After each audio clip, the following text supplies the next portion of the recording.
Message reaches a lot of black student athletes, especially high school athletes who are being recruited by the University of Florida and other Florida schools. If black student athletes and their parents embrace Johnson's message, athletic programs in Florida will face some very tough consequences. No debates, no speculation, just the info you need. That's your KBLA Sports Minute. I'm Ray Richardson on KBLA Talk 1580. Climate is king.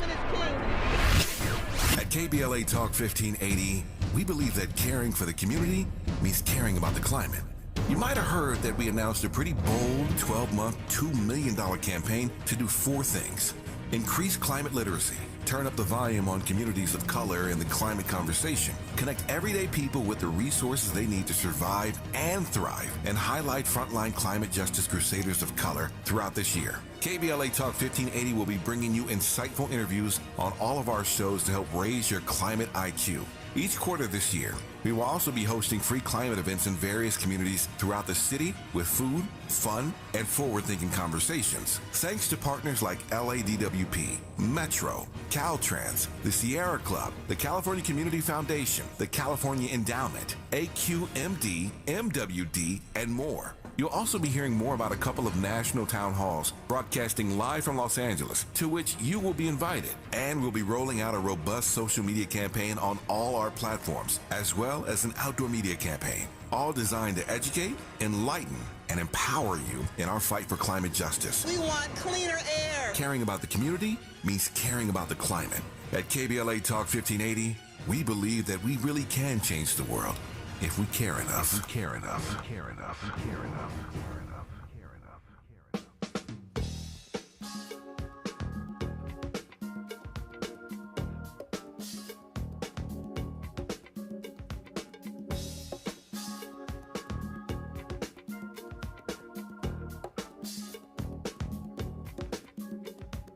Keep what you got until you get what you need, y'all.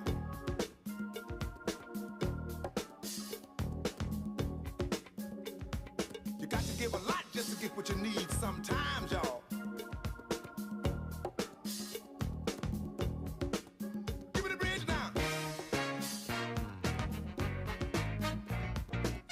I feel like busting loose, busting loose. Give me the bridge now. I feel like busting loose now. Busting loose in the evening. Busting loose can be pleasing. Talk about busting loose, y'all. Busting loose in the meantime. Busting loose make you feel fine. Talking about busting loose, y'all. Busting loose to my love Jones. Busting loose to each his own. Talking about busting loose, y'all. Busting loose to my love Jones. Busting loose to each his own. Give me the bridge, y'all.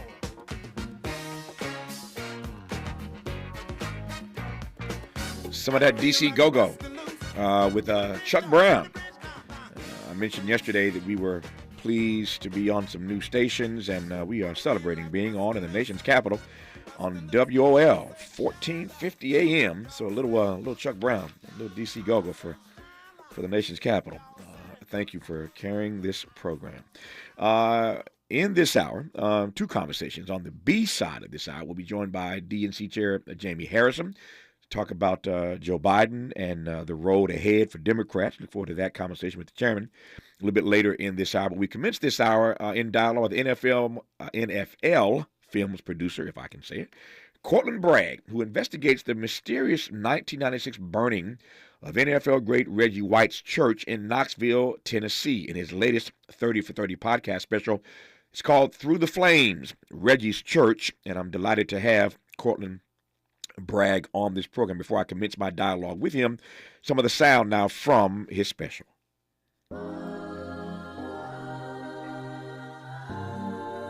I think it's safe to say that the initial investigation was frustrating for everyone. But Reggie's frustration was different. It was so public. He was one of the most famous people in the country, and we could all watch him on our televisions. Yeah, I'm telling you though, I'm not happy about this game. I'm not happy because I get an official to tell me that I'm lying too much. If this was my dad, I think I know what he'd be feeling, but I'm not sure what he would do. What Reggie did was go on the offensive.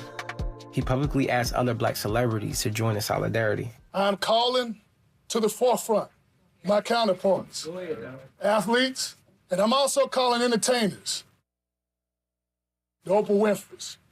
I'm calling in my field the Michael Jordans and the Emmitt Smiths. Our communities are being terrorized, and we have to do something about it. It's called Through the Flames, Reggie's Church, and the man behind it is named Cortland Bragg, who I'm pleased to have on this program. Cortland, how are you today, sir? I'm doing well. Thank you so much for having me, Tavis. It's an honor to have you on the program. Thank you for the work, and I look forward to talking about it. Speaking of talking about it, we've been talking about here. Miles, my board op, and I were just talking. He's all excited because his Eagles just picked up Saquon Barkley. He can't contain himself. We saw that news yesterday, and of course, Russell Wilson has landed in Pittsburgh. So all kinds of NFL news these days. I raise that only because I'm curious to start our conversation by asking, tell me more. First of all, before I get to Reggie's Church, tell me more about what you do at NFL Films every day, Cortland Bragg. Yeah, so I like to say I'm a storyteller. I tell football stories of the players and coaches and their families. I'm also a field director, so I have had the pleasure of directing on some of our biggest shows, such as Hard Knocks Training Camp, Hard Knocks In Season, as well as recently just did the 30 for 30 on Reggie White. I'm also an editor on myriad of shows that we produce here at the NFL. So I tell stories for a living. Yeah, I love that. That's what I try to do every day myself here. But tell me why you think in 2024. I suspect the answer to this question might have been different even 100 years ago. I'm thinking now of the late great Earl Warren, former California governor and Chief Justice, who once said that when he woke up in the morning, he read the sports pages first, because it told of man's accomplishments. He wanted to be empowered every morning with what man could do. And so he went to the sports pages first to be empowered in that way every morning that he woke up. And so I want to ask why you think these stories of athletes, these stories of their families, these stories of their struggles, why do you think these stories resonate with everyday people? I think that, we look at these players, specific NFL players, these gladiators that on Sundays, now Thursdays, Sundays, and Mondays, they go out and they're on a gridiron. And as fans, we root for them. We see them catch interceptions, throw touchdowns, catch passes. And sometimes we just see them as that, just an athlete who just can do these miraculous things on a football field. But as a storyteller, they're humans. And they're just like you and I. And they have overcome many triumphs and things that to get to where they are. But they also are like us. They're husbands, they're fathers. And I think to be able to see that, to see a peek behind the curtain beyond just this man who can throw a touchdown or bench press 225 pounds 25 times, to see that they're relatable and they're just like us. Maybe a little bit more richer than us, but they're like us. And what I like to say is I have the pleasure of humanizing players, and that's some of the things that when I talk to a player or a coach, say, I want to humanize you. I want to show that you're more than just this coach or this football player. So storytelling is powerful, especially when we can do it to relate and bring and bridge the gap between a player and an audience. If you are a longtime NFL fan, then you know who Reggie White is. If you are a newcomer, we're going to educate you in just a moment when we come forward about who Reggie White is, who Reggie White was, and delve more into this special 30 for 30 podcast. Through the Flames, Reggie's Church, the man behind it is Cortland Bragg. He's our guest right now on Tavis Smiley. From Leimert Park with love, this is Tavis Smiley. Hey y'all, Mona Swain here from Target's new YouTube series, My Cart is Full, where we feature Black founders and creators highlighting their connection to our community. As an actor and content creator, I love using my voice to inspire young Black women who look like me. When it comes to feeding my shine, seeing myself reflected in Black-owned and founded products at Target brings me joy. Together, we are Black Beyond Measure. Learn more at target.com/Black Beyond Measure. Cookie wants to be a professional wrestler. I'm Cookie Serratos, and I'm 11 years old. She also wants to win all the medals. That's why Cookie and her family make every day count, squeezing out her best with Go-Go Squeeze. Okay, Cookie, let's break for a Go-Go Squeeze. Go-Go Squeeze Fruit on the Go pouches are a nutritious snack made from 100% fruit with no sugar added. Go, Cookie! Because when you nurture your kids, you squeeze out the best in them. Squeeze out the best with Go-Go Squeeze. Not a low-calorie food. Products range from 11 to 13 grams of sugar and 60 to 70 calories per serving. I'm getting vaccinated with Prevnar 20, a Pfizer vaccine. So am I, because I'm at risk for pneumococcal pneumonia. If you're 19 or older with chronic conditions like asthma, diabetes, COPD, or heart disease, or are 65 or older, you are at increased risk for pneumococcal pneumonia. Ask your doctor or pharmacist about Prevnar 20, pneumococcal 20-valent conjugate vaccine. It can help protect you against pneumococcal pneumonia in just one dose. Even if you've already been vaccinated with other pneumonia vaccines, Prevnar 20 may help provide added protection. Prevnar 20 is approved for adults to help prevent infections from 20 strains of the bacteria that cause pneumococcal pneumonia. Continued approval may depend on a supportive study. Don't get Prevnar 20 if you've had a severe allergic reaction to the vaccine or its ingredients. Adults with weakened immune systems may have a lower response to the vaccine. Side effects include pain and swelling at the injection site, fatigue, headache, muscle, and joint pain. For full prescribing information, please call 1-855-213-2138 or visit Prevnar20.com. So you just used bug spray in your home. Now what? Well, between the waiting and waiting for things to dry up and keeping your family away from the mess, it hits you. You could have used Zevo. Unlike other bug sprays that stick around, Zevo goes from kill to clean in seconds. Plus, it's safe for use around people and pets when used as directed. Zevo, people-friendly, bug-deadly. If you're looking for the most epic place on Earth, let's start at the base of a massive waterfall. Then trek through the thick jungle. Then climb to the peak of a snowy mountaintop. Then once you get there, keep going. Because with intelligent 4x4 and 7 drive modes and a Nissan Pathfinder, the search is the real adventure. Available feature. Intelligent 4x4 cannot prevent collisions or provide enhanced traction in all conditions. Always monitor traffic and weather conditions. Sounds different, huh? This is Tavis Smiley. My name is Cortland Bragg, and I'm a producer at NFL Films. I grew up not too far from Philly in South Jersey. Around here, Reggie White's name still carries respect from his days as an Eagle. There's Reggie White. Buddy Ryan says he's the best defensive player he's ever had. A Hall of Fame player, a Hall of Fame person. I think that's more important for everybody to understand, let alone the all-time sack leader when he retired. Reggie White was named to 13 Pro Bowls. Sets the record for most sacks in a Super Bowl game and, more importantly, gets his first Super Bowl ring. The man who wore his faith as proudly as his jersey. You know, when you hit your knees tonight, thank the man upstairs for putting an NFL reverend here on earth for 43 years. And I'm a preacher's kid. My dad is a preacher, and so is his dad. The faith community is our home. So last year, when I was directing the Minister of Defense, ESPN's 30 for 30 about Reggie White, and I learned that his church was burnt down, I'm not going to lie, I was blown away and decided to make a companion podcast. From 30 for 30 Podcast and Anscape, this is Through the Flames, Reggie's Church. And this is Tavis Smiley, on which you are hearing right now, Cortland Bragg in real time. Cortland, delighted to have you on this program. We were talking about the fact moments ago that Cortland tells stories at NFL Films, and I was making the point that my boy out Miles is all excited because the Eagles have Saquon Barkley, and I mentioned also that Russell Wilson landed in Pittsburgh the other day. And now comes news that Derrick Henry of the Titans has just signed with the Baltimore Ravens. So this news, we as you know, you do this every day, Cortland, telling stories. We are in that free agency season right now. So there are a lot of big players, a lot of big-name players moving teams. And so Derrick Henry, we're told, has just left Tennessee and is on his way to Baltimore. That's good news for the Ravens, who had quite a season last year, but now they got another amazing running back in Derrick Henry. So that just ups the ante in that division with the Ravens picking up Derrick Henry. But I digress in that regard. I wanted to play that clip of you in your own voice because it was fascinating when I heard it.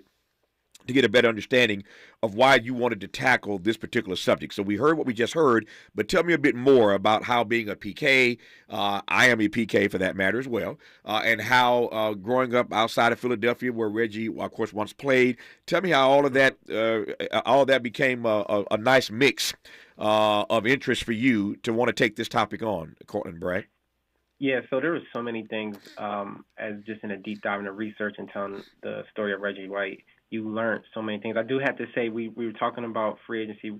Reggie was the reason for free agency that we see now. He was the first to ever be recruited by NFL teams. And if you watch the 30 for 30, you'll see how much he was a darling to many teams who put out all the stops to try to recruit him. And now, years later, we see all the NFL players of today benefiting. And that's right. Derrick Henry going to Ravens is very it's going to be good for them. But just growing up outside of Philly, I always remember seeing those number 92 jerseys. And I was born in 1992, so I didn't know much about Reggie White, but I just knew that he was a great Eagle. So being able to be one of the directors on his film, I just learned how dominant of a player he was. I mean, arguably the greatest defensive player to ever play in the NFL.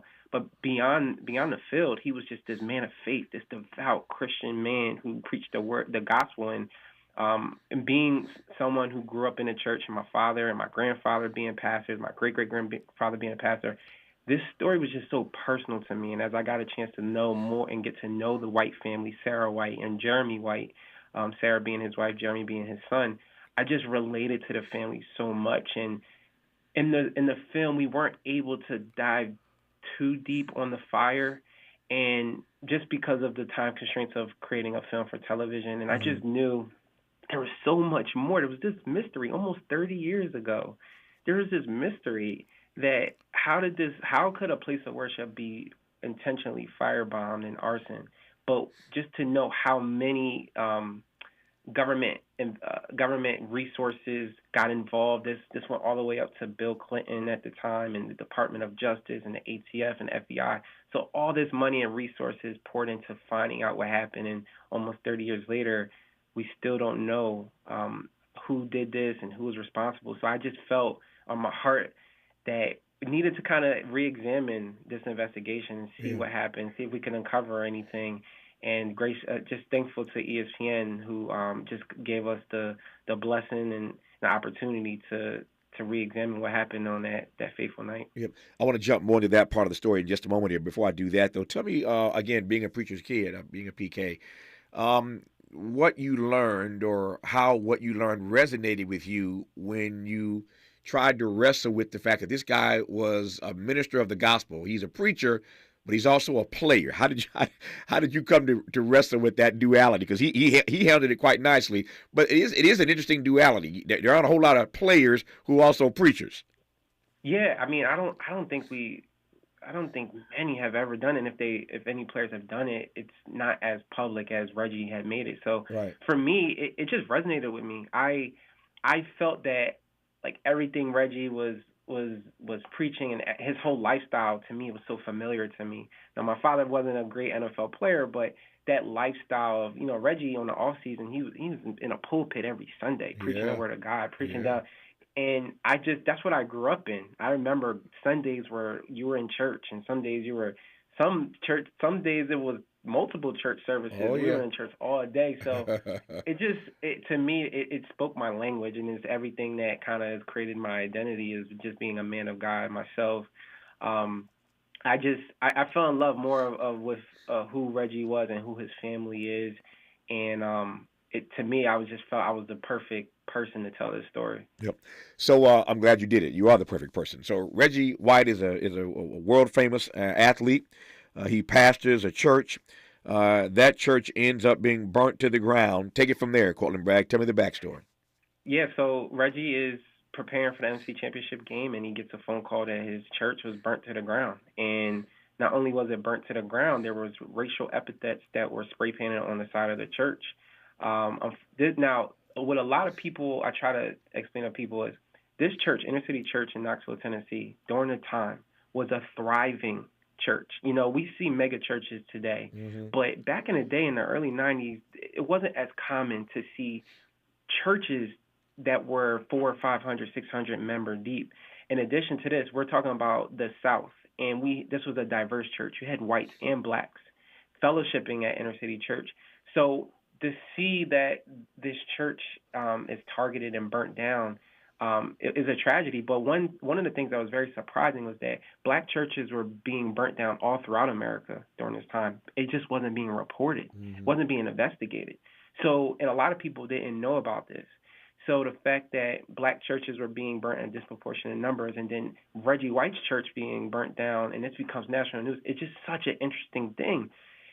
But to find out that the ATF and FBI they never arrested anyone. They never were able to convict someone. It just became so interesting of like how and why. So as I investigated this act, I just had so many questions, and I had to kind of try to find answers. Yep.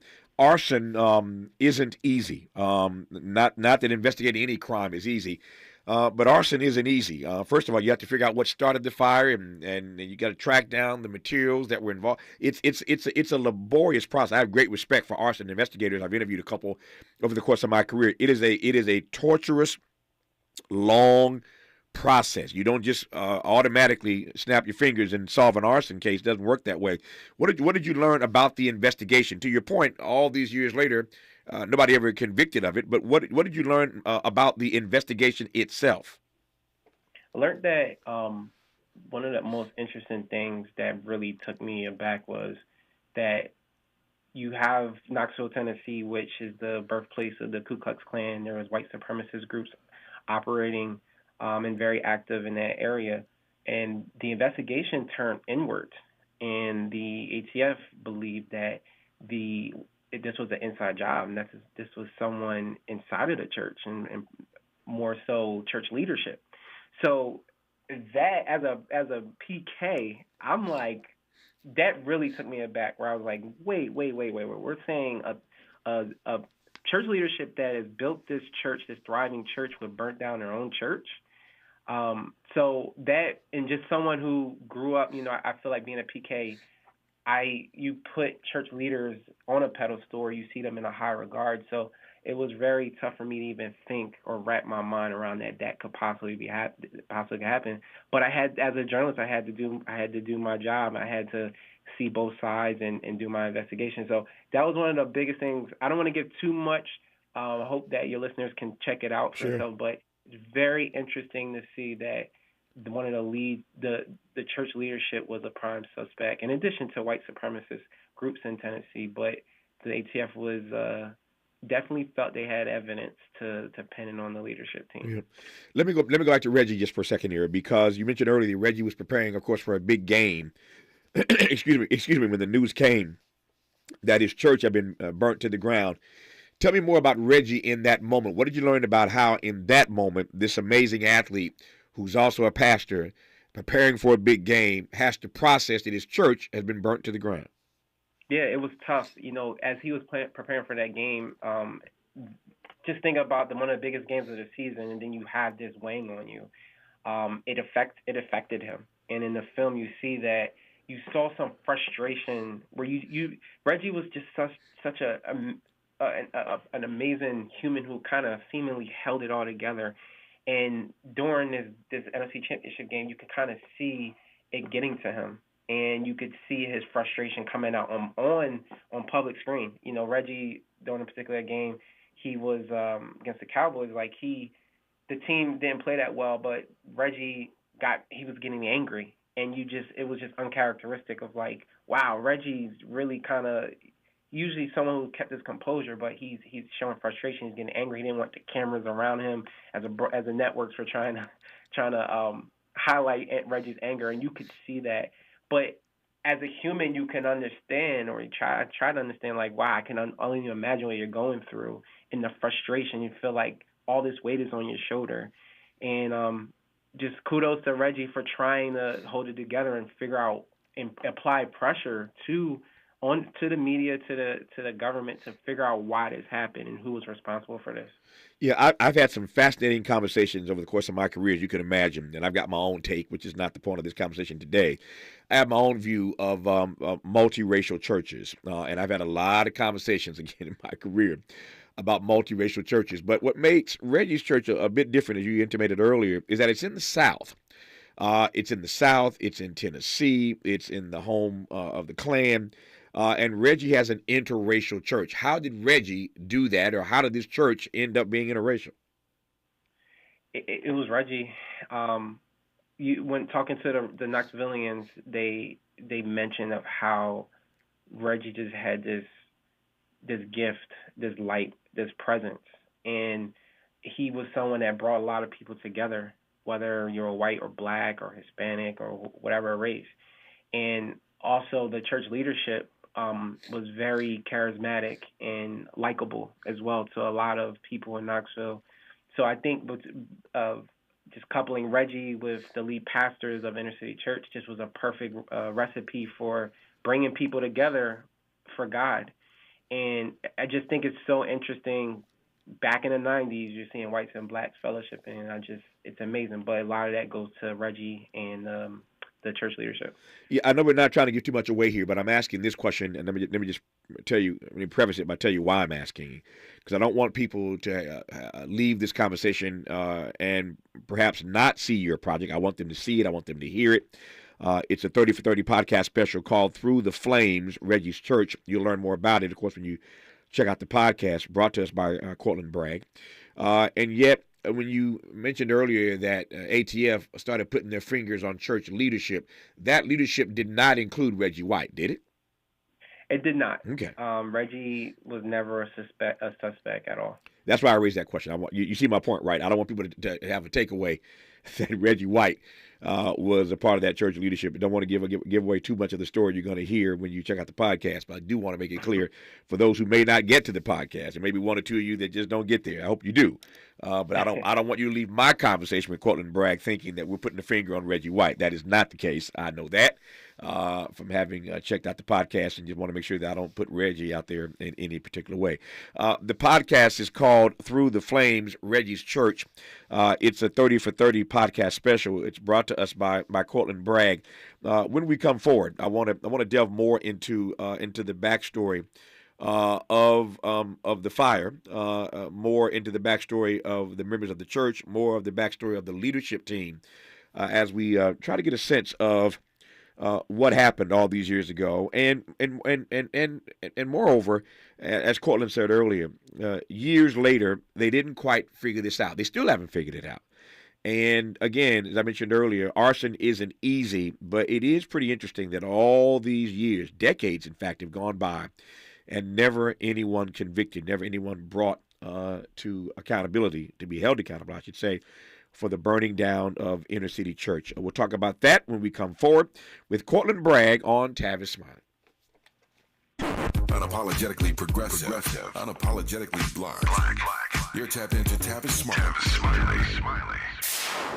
Paid for by government.com. Did you know? The United States Mint has issued a new Morgan silver dollar coin in proof condition for the first time. Not only that, they are also minted in 99.9% pure silver for the first time ever in history. Coin experts are calling this an amazing opportunity for anyone that knows the enduring popularity of Morgans. But you must hurry. Only 400,000 of these legal tender silver dollars were issued. These first ever Morgan silver dollars are brand new with stunning mirror-like finish, minted by the iconic San Francisco Mint. Call now and you're guaranteed a new first ever 99.9% pure silver proof Morgan dollar. To learn more, call 1-800-973-9717. If you order now, you will receive a free coin collector bonus pack, a $25 value, free with every order. Call 1-800-973-9717 now to secure your new Morgan silver dollars before they are gone. That's 1-800-973-9717.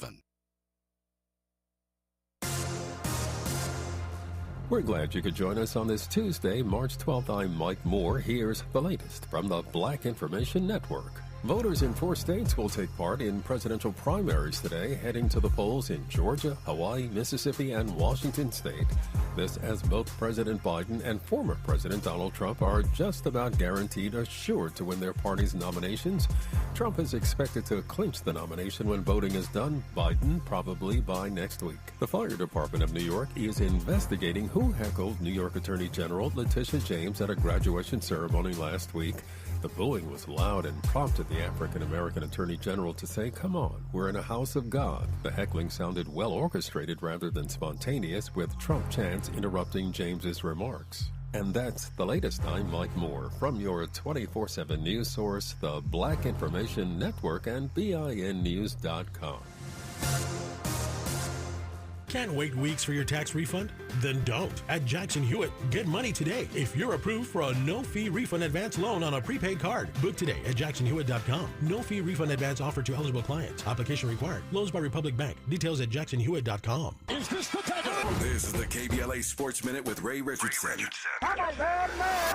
NAACP President Derek Johnson is asking black student athletes in high school and college to reconsider attending colleges in the state of Florida. Johnson's request is in response to a decision by Florida Governor Ron DeSantis to eliminate funding for diversity, equity, and inclusion programs at all state-funded colleges in Florida. On March 1st, the University of Florida ended its DEI program, which eliminated jobs of 15 people at the university. Johnson also sent a letter Monday to NCAA President Charlie Baker expressing his concerns. Johnson hopes his message reaches a lot of black student athletes, especially high school athletes who are being recruited by the University of Florida and other Florida schools. If black student athletes and their parents embrace Johnson's message, athletic programs in Florida will face some very tough consequences. No debates, no speculation, just the info you need. That's your KBLA Sports Minute. I'm Ray Richardson on KBLA Talk 1580. We've got a lot to talk about. Hi, I'm Zoe Williams, a.k.a. the Voice of Reason, encouraging you to join me weekdays from 7 to 9 p.m. for the world's most intriguing relationship radio roundtable. Every night, I facilitate and encourage our loyal listeners to participate in the most engaging relationship discussions you'll hear anywhere. So make it a point to rendezvous with me, Zoe Williams, the Voice of Reason, Monday through Friday, 7 to 9 p.m. Pacific Standard Time. Trust me, your relationships will never be the same. The VOR is on fire tonight. Unapologetically progressive. KBLA Talk 1580. We've got your black.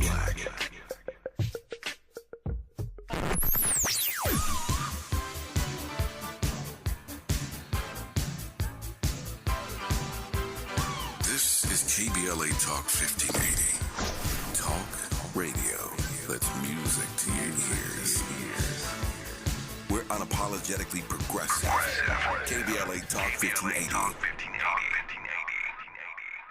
Join the Dodgers on Monday, April 1st at 7:10 p.m. against the San Francisco Giants, where the first 40,000 fans in attendance will receive a Fernando Valenzuela jersey, courtesy of Bank of America. For tickets and more information, visit Dodgers.com/promotion. At Charmin, we heard you shouldn't talk about going to the bathroom in public, so we decided to sing about it. When you're rolling Charmin Ultra Soft on the party, this is more, so roll it back, everybody.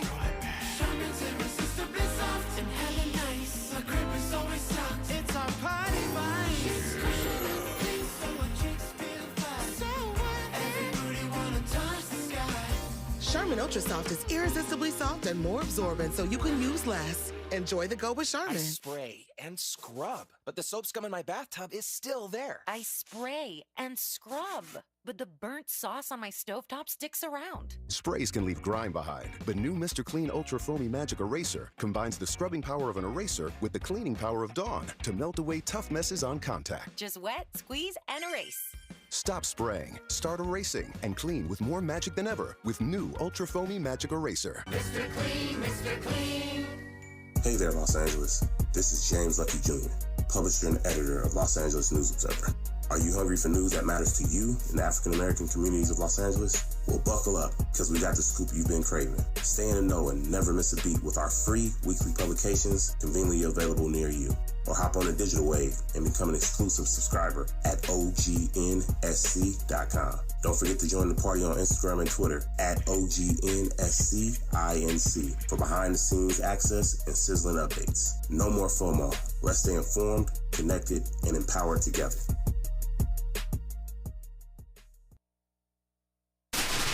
Ready to re-examine your assumptions and expand your inventory of ideas? More of Tavis Smiley coming your way right now. Reggie White, who's a defensive end for the Green Bay Packers, says that the firebombing of his church in Knoxville, Tennessee this week was the work of racists who may have been trying to hurt him. It's my job to tell sports stories. In only a matter of moments, this quiet East Knoxville neighborhood church was no more. But this is different. Investigators found kerosene, gunpowder, and 18 Molotov cocktails. In 1996, someone burned Reggie's church down to the ground. Church members believe the firebombing was an attack on their church. I'm Cortland Bragg, and I'm a producer at NFL Films. So last year when I was directing Reggie White's 30 for 30 for ESPN, and I learned that Reggie's church was burnt down, I was blown away. We didn't know that we had KKK people living across the yard. Our communities are being terrorized, and we have to do something about it. Hearing the voice of Peter Jennings, for those who have been around for a while, you know that Peter Jennings was a longtime anchor of ABC World News Tonight, and Peter was a dear friend of mine. And I've said many times that every one of us in our career has to have someone usher us into the room, particularly if you're a person of color. It always helps to have somebody usher you into the room. Now, once you get in there, you got to represent for yourself. But it's always nice when somebody grabs you by the arm and that crack in the door and pulls you into the room. And when it comes to national news media, Peter Jennings grabbed me and pulled me into the room, and for a number of election cycles, I was on the anchor desk on election night with Peter Jennings, offering my own commentary because Peter was such a fan of mine as I was of his. And so just to hear Peter Jennings' voice on that audio, Cortland, does something to me. I miss Peter dearly. That said, what Peter Jennings' voice leads us into in the clip we just played is a conversation now about the way that Reggie went public with the burning down of his church. He was not going to stand for it. He wanted to get to the bottom of it. He obviously is a well-known figure in this country, and he went public about it. Tell me about that part of the story where Reggie White goes public about the burning down of his church. Yeah, so Reggie, he used his platform. You know, there wasn't many times where a camera wasn't near Reggie or filming Reggie, so he used that to his advantage, especially mounting pressure and trying to put pressure on the investigators to figure out what happened, especially when the investigation was, the narrative was kind of shifting towards not being a white supremacist group or a hate crime. It was speculation that this could have been of insurance fraud. So Reggie, didn't believe that in his heart. And, there's a very interesting sound bite that we use in the podcast as well as the 30 for 30. I remember when I watched it, right. When I saw the archival, doing my research, I was like, wow, this is powerful. Reggie's at a pulpit at a church, and he is calling out other prominent black individuals during the time, Michael Jordan, Emmett Smith, Oprah Winfrey, Denzel Washington, to stand up and not allow this to happen, because he felt that the black community was being attacked and targeted, our safe places. The black church, or the church in general, is a beacon of hope in any community. So the fact that it was being targeted and burnt down, that's a huge problem, especially just a big problem in our nation if places of worship are not being protected. So Reggie saw that, and he used his platform, and I applaud him for doing so. Now, was he successful in getting his fellow, getting the Denzels, the Emmett Smith, the Oprah Winfreys to stand up? That's debatable, but at least he was trying. Yeah. And this was a national news story for a while during the time. And it was something that you never saw this much coverage on a church, a black church, that was arson. It's very interesting. Yeah, well, when you're Reggie White, you can command that kind of media attention. So it stands to reason he would get that kind of coverage. The question I want to ask, you've already covered how successful he was or not at getting these other black luminaries to step forward. And I remember this story rather well. And my recollection says that he wasn't so successful at that, quite frankly. He wasn't nearly successful at that as he was on the gridiron. But to your point, it did not stop him from calling people out, asking them to raise their voices in conversation about what was happening to black churches in this country, and certainly his church, inner city church. The question I want to ask right quick here, watching my time, is whether or not Reggie White suffered any blowback himself. And here's what I mean by that. Reggie White is beloved on the gridiron. Whether you are an Eagles fan or not, if you are a football fan, you have to love and respect Reggie White. And so he was, again, beloved for the way he played the game, for how well he played the game. But now you're stepping into this frame where you're calling out white supremacists. And that's a whole nother conversation.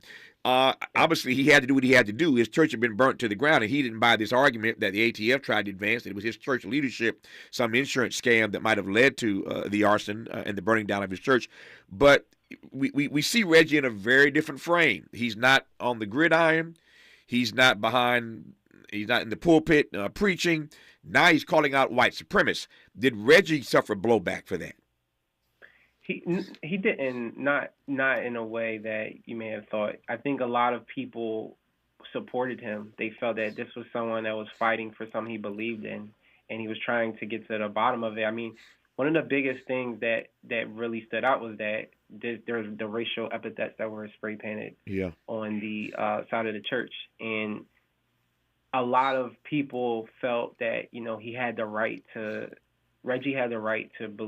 fight and try to amount pressure, because it's interesting, and you could ask the question, if this wasn't Reggie's church, would we even care, or would the nation even care? What does even merit the amount of coverage it did? So the fact that it was Reggie, I do believe that, and just talking to Knoxvillians, like, they all stood behind, especially the blacks. They stood behind Reggie. Yep. Let me offer this as my exit question here. How did Reggie process the fact, we teed up a few times, I haven't asked it directly, but I will now to close this conversation. How did Reggie process the fact that ATF was trying to suggest to him that his own church leadership team was behind the burning down of his church? He didn't like it at all. And the ATF actually, trying to not give too much, but the ATF called in the high-ranking officials within the ATF to come down, because Reggie was beloved, and the ATF they really did respect and like Reggie, and they were it was a lot of pressure on them, so they tried to present their case to Reggie in a private matter, and from doing my interviews and my research and in journalism, Reggie did not he was not having it. He was not buying it, and I think it even fueled him even more to put even more pressure on and doing more media interviews, trying to put more pressure on the ATF, finding out who he felt was responsible for this, and he felt it was not someone within the church leadership, but it was someone that had racial hatred in their heart. Yeah. It is a 30 for 30 podcast special for those of you sports fans. Many, that includes most of you, I suspect, certainly many of you. We all know how 30 for 30 works. We know the great work that they do in these pieces, both on film and in podcast form. This one is a podcast special, 30 for 30. It's called Through the Flames, Reggie's Church. It's brought to us by Cortland Bragg. It is a phenomenal and powerful piece of work, a prescient piece of work, and I highly recommend that you check it out. Once again, it's called Through the Flames, Reggie's Church. And Cortland Bragg, we thank you, sir, for bringing it to us. All the best to you, my friend. Stay strong. Thank you so much. Really enjoyed our conversation. Thank you for having me. I enjoyed it immensely. Good to have you on, my friend. When we come forward, a conversation with the chairman of the Democratic National Committee, the DNC, Jamie Harrison, on Tavis Smiley. This is getting good. Yeah, man. Tavis Smiley continues when we come forward. What is dedication? My biggest fear in the middle of my addiction was that my kids wouldn't have a father. And I started thinking, you know what? This isn't my story. I definitely had to become a better man to be a better father. It's important to me that my kids are empowered and truly believe that if they can think it, they can do it. That's dedication. Visit fatherhood.gov to hear more. Brought to you by the U.S. Department of Health and Human Services and the Ad Council. Joey from Vermont, a farmer trying to get through the winter. Adriana from South Carolina, a single mother living paycheck to paycheck. Liam from Ohio, an injured father struggling to provide for his family. Hi, I'm Shanola Hampton, and I support the Feeding America network of food banks because they help provide over 6 billion meals to people in need each year. Learn more at feedingamerica.org. People who come to Cricket stay with Cricket, just like our customer Jaren. I'm the singer and guitarist in a band, and I use my Cricket phone for everything. It's basically like another band member. Don't miss a single beat. Switch today and get a free Samsung Galaxy A14 5G. Smile, you're on Cricket. Real customer paid for testimonial. Must bring your number to Cricket on up to a $60 a month voice plan depending on device. Select models only while supplies last. First month service charge and tax due at sale. Cricket 5G requires a compatible device and is not available everywhere. Fees, terms, and restrictions apply. See store for details. Sometimes we lose, sometimes we win. Sometimes we try to fit it all in. Sometimes we don't know what's in store. Sometimes we find what we're looking for. Sometimes we're rolling easy and free. Sometimes 1 and 1 makes 3. So much to love along this ride. That's why Nationwide is on your side. Nationwide Mutual Insurance Company and affiliates, Columbus, Ohio. The thing no one tells you about periods is that your flow changes every day, and so should your tampon size. Tampax has 5 absorbencies to match your changing flow. If it hurts to remove, go down a size. If it leaks, go up a size. Only Tampax has a leak guard braid to help give you up to 100% leak and odor-free protection. All-day comfort and protection for under $5 a month. Based on average U.S. consumer usage at manufacturer's suggested price. However, pricing is at the sole discretion of the retailer. Excludes 8-count. I'm going out with the girls this weekend. Nails done, outfit stunner, and my skin, I know it's going to be glowing because I glammed up my shower routine with new Olay Indulgent Moisture Body Wash. It smells so luxurious and moisturizes deep into my skin with its super rich, creamy lather that's bursting with vitamin B3. So my skin glows and my confidence grows. Try new Olay Indulgent Moisture Body Wash for glowing skin in just 14 days. Who do you trust to get at the truth? Tavis Smiley. That's who. The conversation continues right now. It does indeed. Just a few minutes between now and the top of the hour for a brief conversation with the chairman of the Democratic National Committee, the DNC, Jamie Harrison, after which we will move to our third and final hour today and be joined by film legend Billy D. Williams. Billy D. for the full hour in our third and final hour today, but I am delighted once again to welcome back to this program the chair of the DNC, Jamie Harrison. Chairman Harrison, how are you today, sir? I'm great, Tavis. How are you, my friend? Man, if I complained, I'd be an ingrate. I am doing well and delighted to always be in dialogue with you, even for these few short minutes. Let me jump right in and make the most of my time. How are you feeling on this side of the State of the Union address? Oh, I'm feeling good. You know, the president put on a master class, I believe, in terms of State of the Union. He was incredibly strong. He was powerful. He was effusive, energetic, and he told the American people that we're in the middle of a comeback and we're at an inflection point. And he laid out what he believes and what he will do to make America's lives better. So I felt really good about the president's performance last week. He took on the age issue head on. I had talked in the days prior to his speech to Karine Jean-Pierre. I talked to Neera Tanden. I talked to James Clyburn, a number of folks on this program I talked to leading up to that. And I was encouraging them to tell the president to take this age issue head on. Earlier in the week before the address, as you recall, a big poll from the New York Times and Siena College had found that a majority of his 2020 supporters thought he was too old to be effective at this point. But I thought he took that issue head on as he needed to then, and I think will have to between now and November. But what's your take on this age issue that obviously ain't going nowhere? Well, I keep telling people, you keep betting against Joe Biden, you're going to end up broke. Yeah. Because this is a guy who, time and time again, is always, the underdog, and he always ends up pulling it out. There's something that Jim Clyburn taught me, Tavis, when I was a snotty-nosed staffer in his office. I remember going in complaining about, why aren't more young people getting involved? Why don't some of these older people move over? And he said something to me. He said, Jamie, tell me, what would you prefer, an old Thurgood Marshall or young Clarence Thomas? Mm-hmm. I sat back and he said, you know what? He said, son, it's not about the age. It's about your values, about what you believe, who you will fight for, what you will fight on. And we know that Joe Biden's going to fight for us. He has said it time and time again. And it's just not words, Tavis. It's actions. Take a look at the man's actions. Take a look at the number of black folks he has put on the federal court. In the 248-year-old history of this nation, only 98 black women have ever been on the federal bench. 35 of them came in the 3 years that Joe Biden was president. Mm-hmm. Of his 170 judges, 60 of the 170 are black.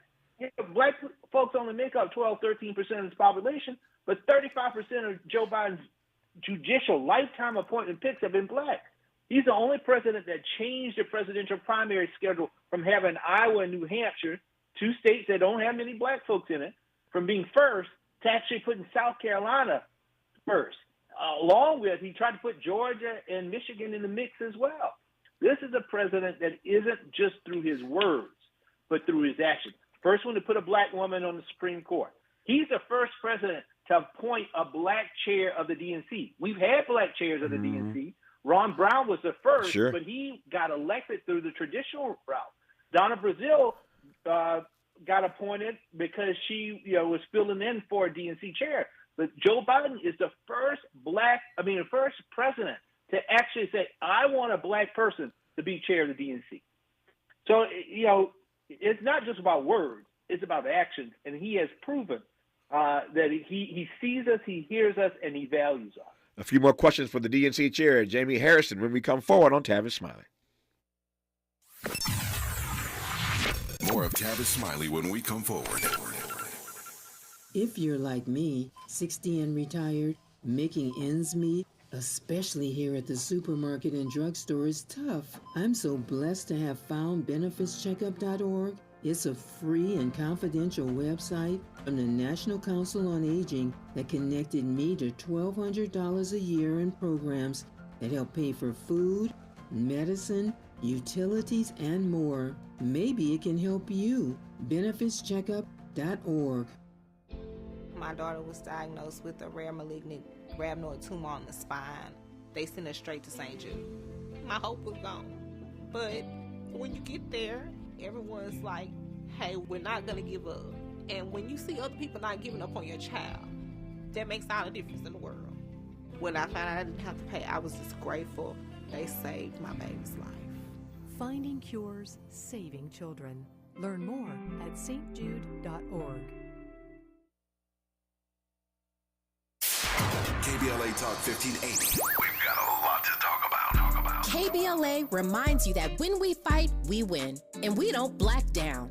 LA Community Action Network, or LA CAN, was formed in 1999 when 25 residents of downtown LA came together and acknowledged the problems that existed in their community and made a commitment to do something about those problems, to stand together, organize, and become a force in the community that demands change. Civil rights and preventing the criminalization of poverty are their core projects. In addition, they take on women's rights, the human right to housing, and healthy food access. LA CAN also has projects focused on economic development, civic participation, voter engagement, and community media. While downtown LA remains their home base, with a particular emphasis on the Skid Row community, in 2007, they expanded their housing and healthy food access work into South Central Los Angeles. LA Can believes that power for low-income people and people of color is achieved through a large, active, and well-informed member base that utilizes a multitude of methods to advance their messages and goals. If you'd like to join the Los Angeles Community Action Network and organize people to fight back against oppression, please visit cangress.org. That's cangress.org. This is a community call to action from KBLA Talk 1580. That was another way. I would smoke once an hour. That didn't work either. All that would happen at some point of the day, I would end up doubling up. Other ways that I tried to quit was I stopped buying cigarettes totally. But if I took 3 puffs off of 15 friends, those didn't count because they weren't my cigarettes and they weren't full cigarettes. I went through a lot. Every attempt is part of your story to quit for good. Visit Kick It California today at kickitca.org. Smart talk for curious people just like you. You're listening to Tavis Smiley.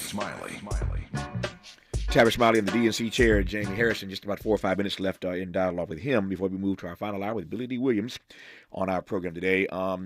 Jamie, it seems to me that the president has not, and I've said this many times, he's not gotten the credit he deserves for stewarding a fairly steady economy.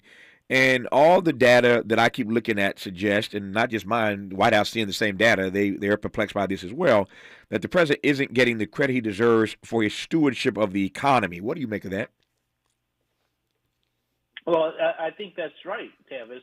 He really hasn't. When you take a look at the economy and many metrics, the president is just overperforming. I mean, we have the best economy on the planet right now. In terms of all those countries coming out of COVID, we've seen unemployment steady low, the lowest black unemployment rate in our history. We've seen record growth of black-owned small businesses. We've seen the stock market take off. And so what's important, I think, is people see the things that are improving, but they're not directly tying those to the president. Right. And that's the job that we have to do between now and November. Is getting out there, making sure that people understand that when you see that your insulin costs have dropped down low, that's not because of, just something happened out of magic. That's because of the policy of Joe Biden. When you see your roads and bridges, those lead pipes that you have in your neighborhood getting pulled out, you get broadband in your community now.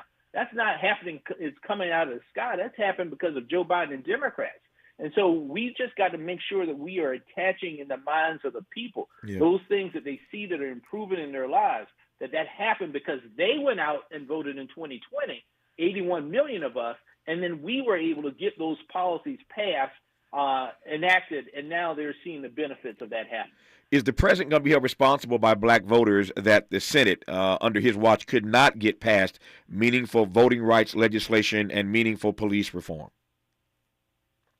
I still hold out hope that when we get Joe Biden reelected, we also keep the United States Senate, and I know I am bullish we're going to take the House back and give Hakeem Jeffries that gavel. Yep. And when we do, we're going to have a different configuration in the United States Senate, right? Because 2 of the people who held up the voting rights and weren't with us on those issues, those people won't be there in the Senate anymore. Yeah. And that majority in the Senate will give us what we need in order to pass the John Lewis Voting Rights Act, the George Floyd Justice and Policing Act, and so many other bills that have been held up. Heck, I would even love to get the D.C. statehood and Puerto Rico statehood in the mix as well. Yep. In the 60 seconds I have left, since you mentioned Hakeem Jeffries, I've been studying this map pretty closely, as have others, and you do this every day, of course. It seems like the chances are pretty good that we will, in fact, have, for the first time ever, an African-American Speaker of the House if Democrats can take back the House. How committed are you to that prospect? I am very committed. I told Hakeem, and he and I are very good friends. Everything in my power to help him get to that, I will be doing. I know the president is committed to it as well. This is an entire Democratic ecosystem. We got to get the House back, because if we get President Biden and Kamala Harris back in the White House, they need a House in order to get the policy and legislation through. Nancy Pelosi served honorably, but nothing quite like having a brother to be the speaker for the first time ever of the U.S. House, and we hope and pray that happens come November, whatever else happens. I am delighted always to be in conversation with the chair of the DNC, Jamie Harrison. He always responds when I call him and always shows up on this program, so I am grateful once again, sir. We'll do it a few more times between now and November. By the way, looking forward to hanging out with you in August. I'll see you at the Democratic National Convention this summer in Chicago. We'll see you in Chicago, my friend. Thank you, sir. More of Tavis Smiley, including a conversation for the hour with Billy D. Williams when we come forward. KBLA 1580 Santa Monica. We're glad you could join us on this Tuesday, March 12th. I'm Mike Moore. Here's the latest from the Black Information Network. Voters in 4 states will take part in presidential primaries today, heading to the polls in